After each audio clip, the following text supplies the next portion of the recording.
We are live. Yay. Hospitality with Heart conversation series on humanality.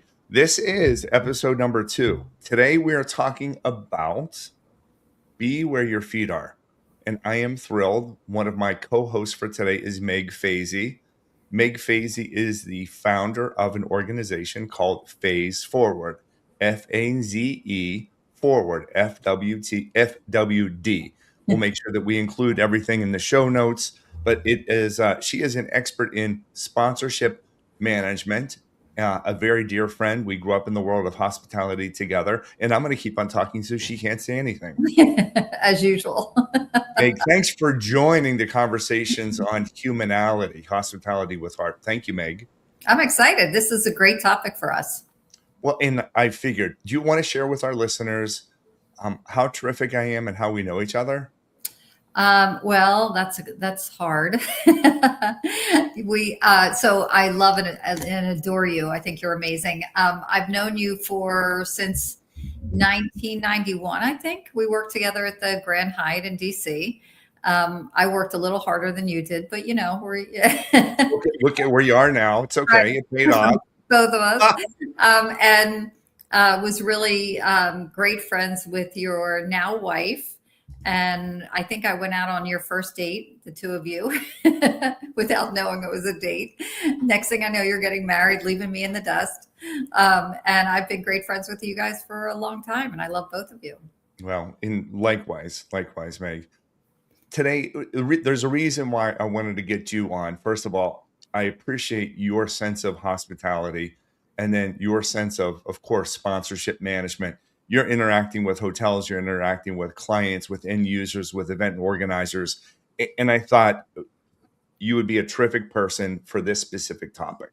Great. Humanality is being defined, we are trademarking it. Humanality being defined as making people feel cared for, valued, seen, and heard in a world that is highly processed, crazy transactional, and also influenced a lot by AI these days. There's so many conversations when people are having dialogue and they don't know if it's a person, they don't know if it's technology. Right. Are you seeing that as well? Are you seeing your clients, your end users? Yes. What are their thoughts on? Let's talk about being processed in technology. How are they embracing it? What are their thoughts? Yeah, I think so. What I'm seeing a lot of is clients trying, or actually the supplier side, trying to decide where AI should fit into their world. Should they get sales bots to fill their, sales team? Should they be using AI for proposals for, are they going to lose their company because of AI? I mean, it's certainly something I've thought about. Um, and I think for me, the conversation of humanality and where I bring value to my clients has been very top of mind because of AI. Why can't AI take over sponsorship management? And so I think that's made me really think like, well, where am I bringing the value other than just creating a prospectus? And it's easy to like throw things in a grid and say, oh, we should offer this and we should offer that. But does AI have the ability to understand who your base is, who your sponsors are, who your attendees are, and really understand those profiles and create opportunities that make sense? Like those are the conversations I'm kind of having with myself, right? Mhm. So where the humanality comes in is really being able to, for me, is being able to have conversations and learn and really kind of dig a little deeper than I'm just trying to save money or I only have this for this amount of time to do it. Like what's behind that is Yeah. where I add, I think. Okay. What's behind that? Right. It- So people are really quick to say, in my world, here's my budget, or I don't have the resources to handle that. And my question is, so if we were able to create something that really spoke to your marketing goals and objectives, is that something you'd want? Like, is that like what's behind the I don't have time, I don't have money? yeah. So it is what is behind the answers. And Yeah. that is the humanality element of the value that you bring. Right. Understanding the tonality, understanding to dig deeper, understanding emotions, understanding how you're making the end user, your client feel. Yeah. That's Right, that's it. And there's times where technology can help people feel a certain way, and I'll give you a quick example, Meg. I presented to Blood Centers of America a couple of weeks ago, and the second part after I was done with my keynote the next day was to help moderate and kind of like an MC, introduce the next speakers coming Yeah. up. And one individual was talking about technology, and they were fearful of how it would affect people moving forward, how it would affect their employees, how it would affect their blood centers. And what I did in between one speaker and the next speaker, I took a conversation that I had the prior day with two of the board members that were part of Blood Centers of America, two different locations. And I took the podcast in which I interviewed them, and we got really, really deep, as you were saying, not surfacey, but deep. What is the why behind their answers? And I plugged it into AI, and I said, create a summary, pick one of the stories that we shared, create a summary, use me as the avatar, and I will then hit play, and it will be me as an avatar sharing this story. Technology threw it in there. It was me asking the questions, but it was then technology pulling things together. Right. Next time I went up to present, I said, technology did this for me. This last speaker went for 25 minutes. Here is what I want to show you. And I pulled it up, and I had not even viewed it yet because I wanted it to be a surprise. And I wrote a story about it, but I pressed play. And the story came out, Meg, so beautiful. It was me as an avatar sharing one of the stories that AI came up with based on the answers that the humans gave me. And I can barely play it now without crying. It Wow. was such raw emotion of the story. That was an example that technology enabled us to feel something. And I wanted to get your sense on that. Humans make people feel something. Can technology make people feel something in a good way? Absolutely. I mean, it's a great tool. I love AI. I don't want to act like I just don't like it and I'm scared of it or whatever. Not, I embrace it. It has made my life so much easier in so many ways. It's an enabling tool. I think, I don't think kind of what you're saying, if I would match that against music or a book, they all make you feel, right? Yeah. But it's coming from a human first.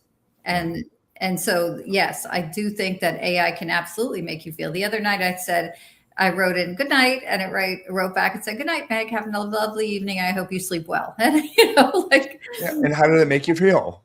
Made me feel great. I wrote a birthday poem for a friend of mine using AI, Yeah. Yes. and it's really fun. And sometimes I'm like, put this in a British accent, like I do all kinds of with it. One of the things that I think was really interesting, I said, write this as a woman and rewrite this as a man. And it's really kind of interesting. So I play around with it a lot. So I'm a proponent. But that doesn't mean I think it should take over everything. I think that it has its place, just like the internet. Like these are conversations we had when the internet came out. Oh, it's going to take over the world. It's going to, whatever. And it's an amazing tool. I mean, it's incredible what the internet does when you think about it. And it's even incredible what AI does. Yeah, agreed. And even with just in general technology, we were in Austin, Texas, not that long ago, and I saw one of the Waymos traveling by. You familiar with the self-driving cars? I've been in them. I love them. Okay. Yeah, and so I saw it, and I said to Terry, I would never ever ride in one of those. And we needed a vehicle, we needed transportation, we needed a ride share. Terry's like, we're in. Yeah, and I pressed the button and I ordered one, and going from I would never do it to about 9 trips throughout that entire stay, I was preferring to use a driverless vehicle for a couple of different reasons. It recognized me. It had the screen that said, welcome, Bart. It had the type of music playing that I wanted. It was a beautiful vehicle. It was a Jaguar. Yeah. It had ambient lighting. And my sense, which is really strange when we talk about humanality, making people feel, when we got done, Terry and I both thanked the driver. Right. Because the environment, the experience made us feel safe Yeah. and comfortable To me, the driver was thoughtful and caring and careful and didn't complain, didn't tell me that they just lost their they lost their job Didn't smell. and they had to do this because they had to take care of, 3 children. We didn't hear any of that. It was thoughtful and it was caring, and it made me feel, which I thought was rather unique. The driverless vehicle and when we left the vehicle, of course, we had to thank the Yeah. driverless vehicle. Thank you. We felt compelled. Really a unique situation that technology made me feel.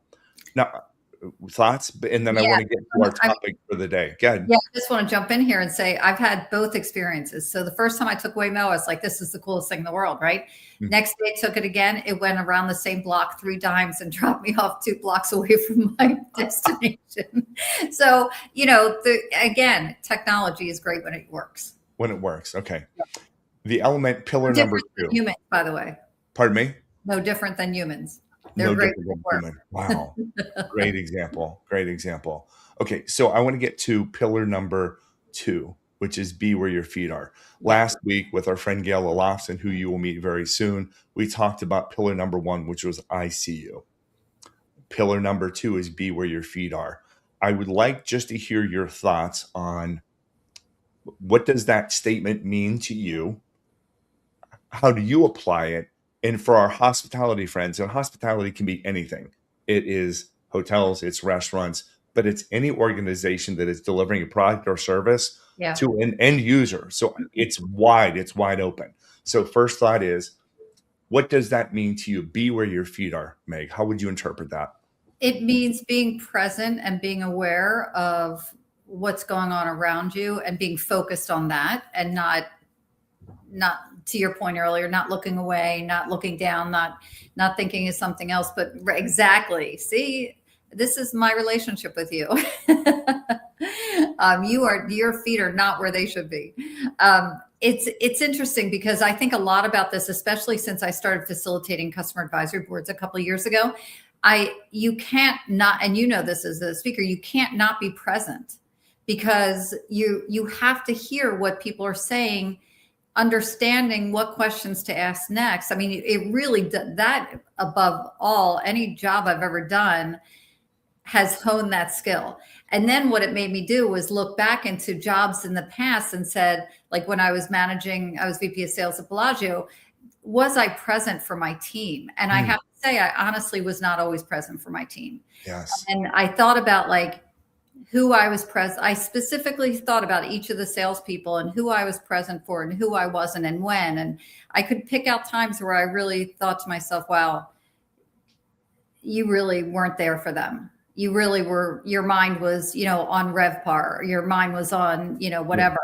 And I remember like sitting in my office and someone coming to talk to me about a group and my mind somewhere else. Yeah. I also remember the other way where I was 100% there for them. Okay. Now, these are things that we've learned. And first of all, shout out to Joel Carver. I know him from our days together with HSMAI being on the board of the Americas. So, and you probably know Joel as well. Yeah. So, Joel, thank you for listening. We will definitely reach out to you, but appreciate the nice comment. Yeah. So Meg, and I understand. I was just thinking about this the other day. Like, I am so into what I am doing now. I was thinking back to, was I the best leader that I could be when I was with Ritz-Carlton? Was I the best leader? And there were times where I always did my best, but I've learned a lot of things in the last 7-8 years. In part of what you were just sharing, it's easily distracted and perhaps worried.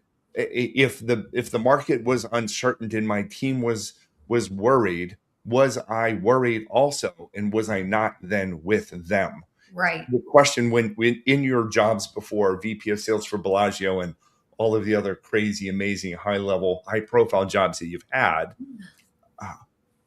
what advice would you give back to yourself when you weren't being present for the team? Slow down. Okay. Be aware that all of those conversations wrap up into the bigger picture. Mm-hmm. Right. And, one of the things that I tried to do was be human. right? I had a couple really bad managers in my life and I did not want to be like them, right? So if, I was very aware of like the young mothers or the young fathers or, that just had children and they may need time, or they may, people with kids that needed to go to school, or, and they needed to be there for their play or whatever. Like I wanted to be very like open to people having lives as well. So that was kind of something I focused on when I managed.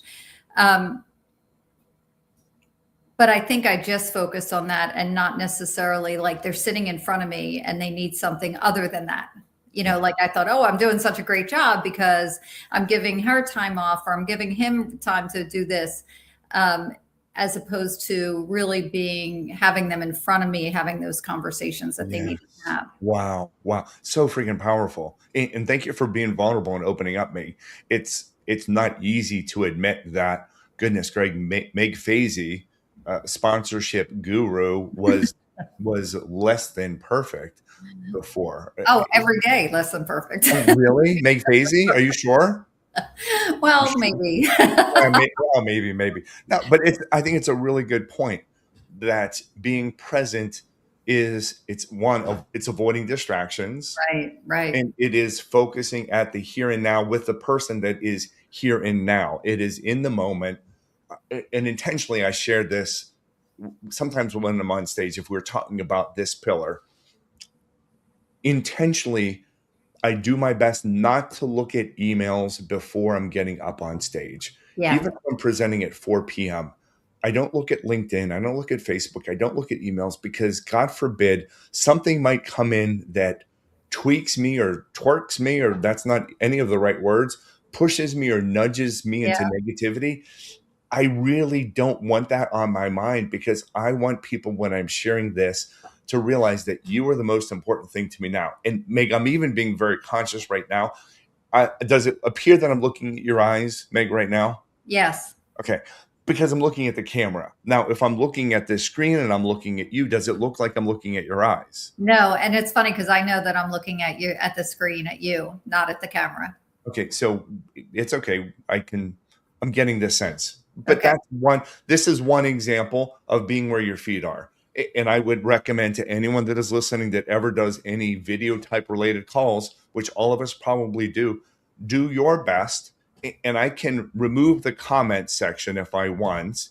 And then you are a little bit bigger, but it's still, if I'm looking down here, it appears as if I'm not looking at you. It's so hard though, because I want to be looking at you because I want to be connecting with you, right? So I want to be looking at you in the screen and not up here where I don't see your facial expressions. I don't feel like I'm talking to you when I'm like this. Interesting. Yeah. Okay. So it's just, yeah. But here's the thing. It's not about me in this situation. It's not about you in this situation, is it? It Right. is being where your feet are for the other person, making sure that they feel like they are the most important thing to you right now. So a Yes. suggestion for tip number 2, pillar number 2, I would say, look at the camera. Okay. Look I'm at the gonna learn. camera. Look at the camera. There we are. Yeah. Now, when you're looking at the camera and I look down, I can see you. I feel like I'm connecting more with you. Okay, Be where cool. your feet are. Avoid distractions. Now I understand why it's important to you. Of course, this is how you're making your clients feel. Yeah. Let's switch to a hospitality side, and let's share an example, Meg, of where you felt or when you felt that a hospitality professional was that they were truly where their feet needed to be. Can you give us an example? Oh, that's interesting. I think that I run into, I travel so much that I run into a lot of great hospitality people. Front desk people are normally exceptionally good at humanality, especially in some of the nicer chains. Mhm. I'm trying to think of like one area. I can't think of one example right now. It just happens so often. Yeah, that's okay. Can I share and maybe Please build do. on it? And first of all, knowing the impact, Meg, for you to take 30 minutes, and for Gail Olofsson, for Doug Barman, for Kelly Bishop, and you to be able to spend time with us. This is the impact of these conversations. And I just want to pause there for a moment. Juliana, Margaret, Alcance, Jules, listening from the Philippines, enjoying the conversation right now. She's slowing down and she is being present right Hey. here. So people are learning and listening from this conversation, which aligns with when we were talking about managing people, Meg, and realizing that you needed to be present, you needed to be where your feet are. I think, and what I'm hearing from a lot of hospitality professionals, that there have been changes with regard to leadership at all different levels. Yeah. And let's say the person that you reported to before, let's say the VP of sales or even a director of sales and marketing, they are so busy and occupied with so many different things. The time that they have to spend one-on-one with their managers, with the people that report to them, it's probably diminishing. That's my sense. Are you hearing the same thing? Yes, Okay. absolutely. Now, knowing that when you and I would report to a director of catering or director of sales and marketing way back in our Hyatt days, imagine that they are so busy, your bosses are so busy that they don't have one-on-one time for you now. I'm hearing that all across the board. Yeah. And what do managers want? What do sales managers want? Catering managers want? Front desk agents want? What I'm hearing, and all the studies are showing in the future of work studies, that they want more one-on-one time. They Agreed. want to be led. They want to be mentored. They want to be groomed. They want to be encouraged. They want to be empowered. They want to have However, conversation. say it again. They want to have conversation. They want to talk about what they're doing. They want to share their challenges. They want to share their successes every day, even if it's small little success. You know, I gave a site inspection and this client really loved what I showed them on this. Or on this site inspection, the catering department made this really great amenity for me. You know, they just want to share and Yes. live their lives with other people. Yes, yes, and it's so critical. But guess what, Meg?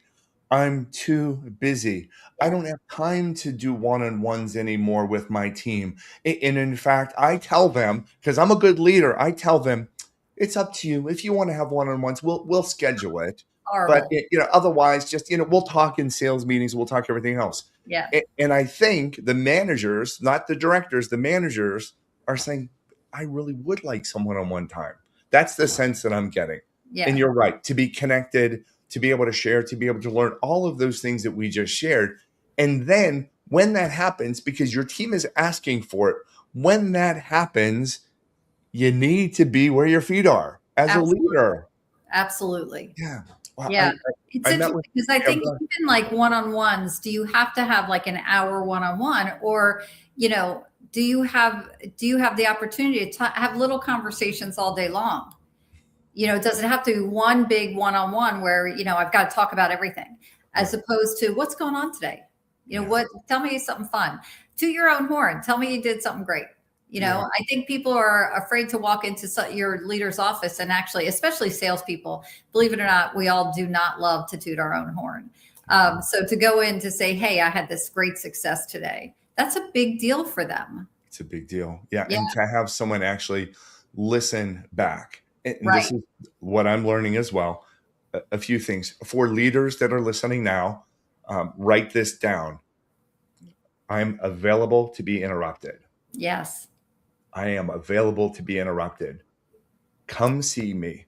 You are the most important thing to me right now. In fact, we've heard this story before, Meg, from our friend Doug Barman with SVP of Conference Direct. Mhm. He had shared that at one point he was in a hotel lobby, and he uses this example. And I have a briefcase full of money with a client in the lobby, briefcase full of money, meaning ready to sign, Yeah. and no one can meet with them. No one can meet with them. Do you know why? They are so busy in a meeting talking about how to get revenue.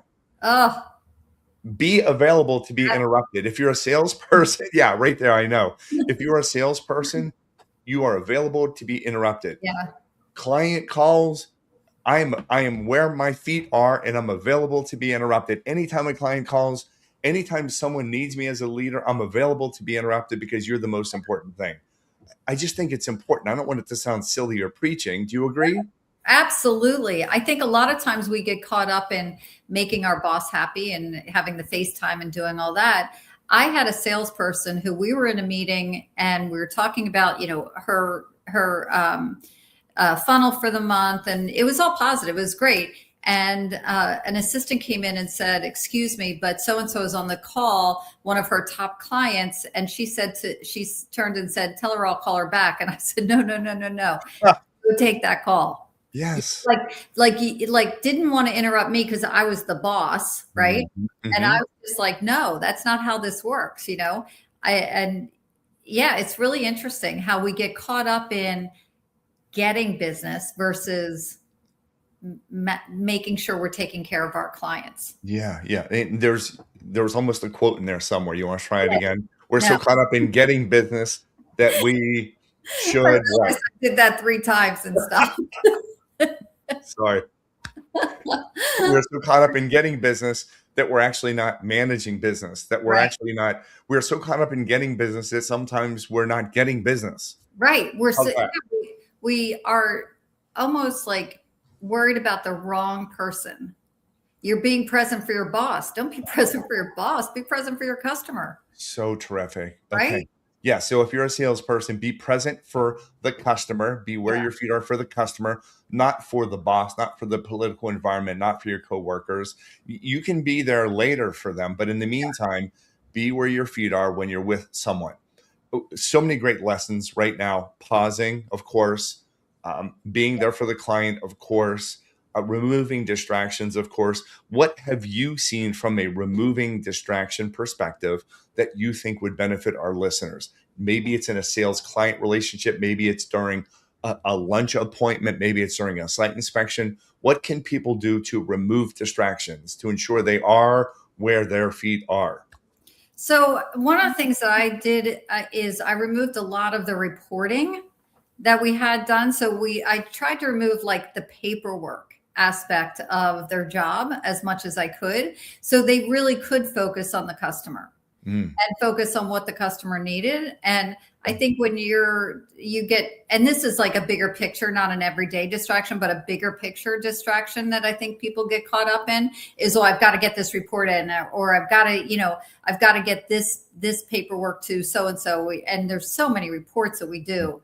mm. I think that is one distraction. I think just treating your team as a leader perspective, treating Mhm. your team as humans that have other things going on in their lives and checking in with them. How's your day going? And just like trying to like, hey, do you need a minute? Like, go take a minute. I'll take over. Or, if you're at the front desk and your front desk person, had a fight with her, excuse me, with her husband or whatever, and she needs a minute, give her a minute. Like, give her an opportunity to have those emotions. We're human. We Yeah. have those things going on. Yeah, which aligns with what I hear you saying, Meg. It's a couple of components of the pillars. It is I see you, Right. paying attention to others. I see you, pillar number one, and then removing distractions to make sure that you are present. I want to go back to your first example about reporting. Are you asking people to run reports just to run reports, just to be able to turn it into someone else, and you're not really utilizing the reports? This would be a lovely example for, and my friends with Alliance say this. Tristan Gadsby, the founder of it, co-founder and CEO, he said, "Automate the ordinary so you can deliver the extraordinary." Mm, That's a great call for brilliant. technology. Automate the ordinary because running a report doesn't make someone feel a certain way. Right. Doesn't matter. Automate that. Use technology to automate that. So you have more time then to deliver the extraordinary, which is making people feel and selling to them and convincing them and um, enlivening them and empowering them. That's the component. Why am I speaking so much with my hands today? Because I did this and it's and Uh, I never do that, by the way. a few things that I've learned to remove distractions, and it's okay that I'm with my hands like this. To remove distractions, what I have learned, it's don't just put this down. Yes. Don't just put it face down out of respect. Do more. Turn it off Yeah. and hide it. There Yeah. are companies right now, I don't know if you've seen it, Megan, to our listeners, that have sleeping bags that you put your phone to bed and you put it away. Or when you Yeah. go to concerts that you can't film, remember they put them in that secure bag and you have to. Put it away and just imagine how your life will change Yeah, when you are focused and you're with someone.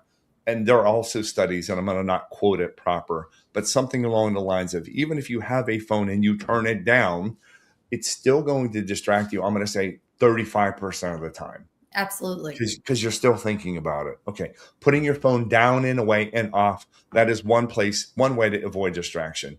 Give Mhm. me a second thing that you learned to make sure you're avoiding distractions. What do you do? What do you turn off? What do you do?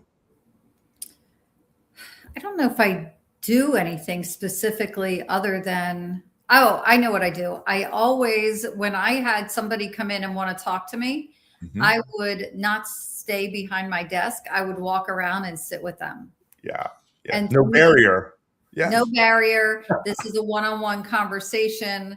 It is not boss and employee, unless it needed to be boss and employee. There were times where I needed to do that too, right? There's a time and place for all of it.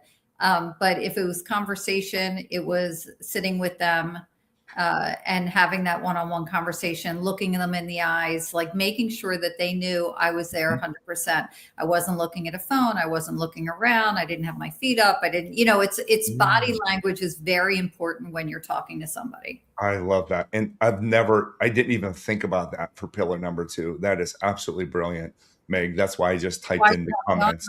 That's why I just typed in the comments, Meg Fazy is a rock star. not- Okay, good. There's one other thing that you actually did before we started this call. You said make sure I turn off something because you might get a phone call from someone. Yeah. What did you do? What did you turn off? I put my phone on do not disturb. Yes, yes, okay. Yep. Because someone might call, a friend might call, a relative might call. Now, if a customer calls, you are committed right now. Thank Right. you. Right. You probably aren't going to jump off to take the call of a customer, but maybe you should. I'm not sure. Just, excuse me, one moment. I just Oh, please. hold on just a second. Okay. Um, last question for you with regard to be where your feet are. Think about a check-in experience for our hospitality friends and for our hotel friends. A check-in experience that there are four people ahead of you and you are in line to check in. Where might a front desk agent empower in live in pillar number two, be where your feet are? Just walk me through what that might look like for So being. if it was me and I would, if I had an opportunity to walk out from behind the desk, Mhm, and if I wasn't like logged on, right, I mhm. would walk out and say, we'll just be just a couple minutes, and is there anything I can help you with in the interim? Yeah, because maybe I'm in line just to get cash. Right. Or a quick question, or how Yeah, do I find the Uber station, or how, maybe it's a quick question. fantastic. Yeah, Yeah. and it's not that difficult. But No. it takes pillar number one. I see you. You need to notice that there's five people in line. Right. You need to be empowered to be where your feet are. And what really drives me crazy recently, it is the element, and it's not just hospitality. It is dentist's office. It is doctor's office. It is the joy or the poor joy of hiding behind a screen. Hmm. Yeah. There's so many barriers, just like the desk barrier that you were sharing. Yeah. You want to come out from behind the desk. If you're at front desk, or as a boss, come out from behind the desk to be where your feet are.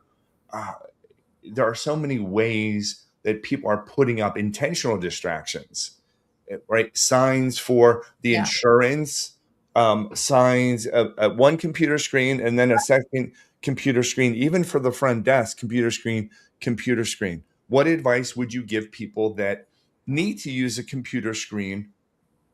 How can they still show that they are being where their feet are despite screens? And My favorite is when they don't look up and they're just typing, they go name. yeah, Like what? Yeah, what is your name? yes, So I think they should put their hands away from the keyboard to first thing and sit up and look at you. mm, Smile and ask the question you need to ask. yeah, It's not, the thing is, it's not that hard to yes, be intentional. It's just yes. not. Yes. What does it take, What Meg? does it take? It takes putting your hands away from off the keyboard. Yeah. And it takes doing what? Most people don't. And it's funny because I wasn't thinking of customer service until wait, what else do you Hold on. have? Wait. Dang, most people don't. We got all the merch. We I got mean, all if the you merch. have 10, then you'd be really something. It's But coming next. It's coming next. Sorry, I interrupted the thought, but what? I didn't think about when until you said doctor's office and the hospitality and the humanity there. And Humanality, yeah. that's yeah, sorry.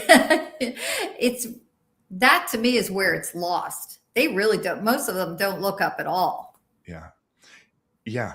Okay. So pillar number one, I see you. Pillar number two, be where your feet are. And you just touch upon pillar number three, which is going to be next week. Just ask. It's Right. not a statement of checking in. That's not just asking. It's not a statement of appointment time. Uh, it is not a statement of formal ID. It Yeah. is not just, Right. It's how can I help you? yes, how payment? No, how can I help you? Tell me more. Right. I'm glad that you're here. How are you feeling? Yeah. All of those things. First time to our dentist office, we're glad that you Yeah. chose us. All of those elements, not hard to do. And there's a statement coming in here somewhere with regard to the keyboard, Meg.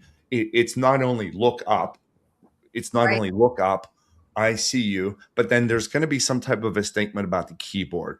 It's maybe it's hands off, hands Yeah, up. just take your hands off the keyboard for a Yeah, second. yeah, hands off the keyboard. And Right. you also referenced this. What about this? What about this when someone comes in? What about what what happened to standing to greet people? Oh, yeah. Why not?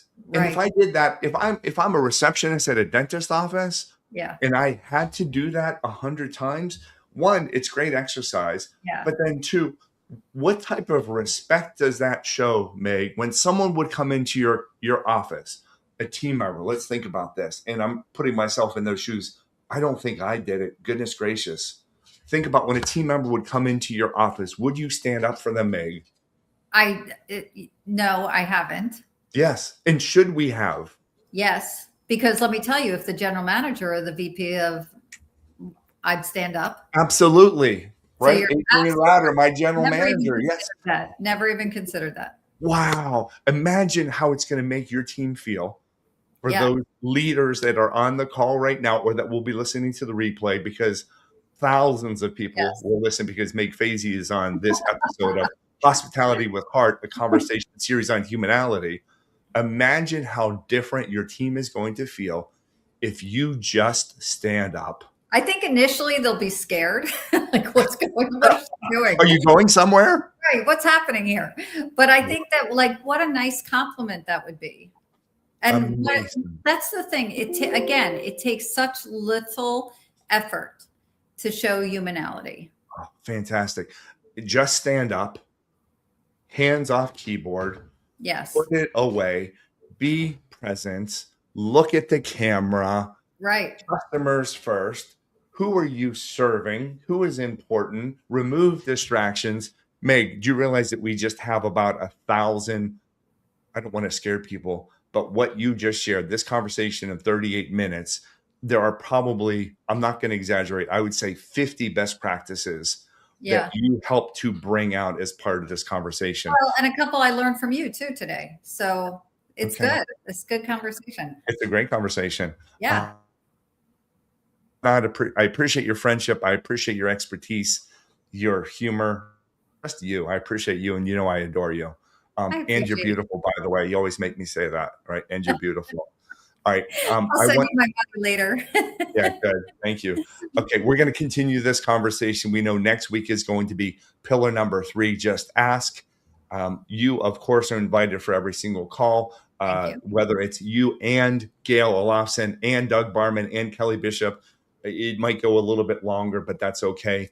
What we will do for our listeners that reach out to us, and I'm going to say this now, email me, bart@mostpeopledon't, and I will give you a summary, because we're going to use technology. We're going to download this, we're going to put it into a tool, and we're going to come up with a summary of the 10 best practices on how to ensure that you are where your feet are, which is pillar number 2 of humanality. So email me, bart@mostpeopledon't.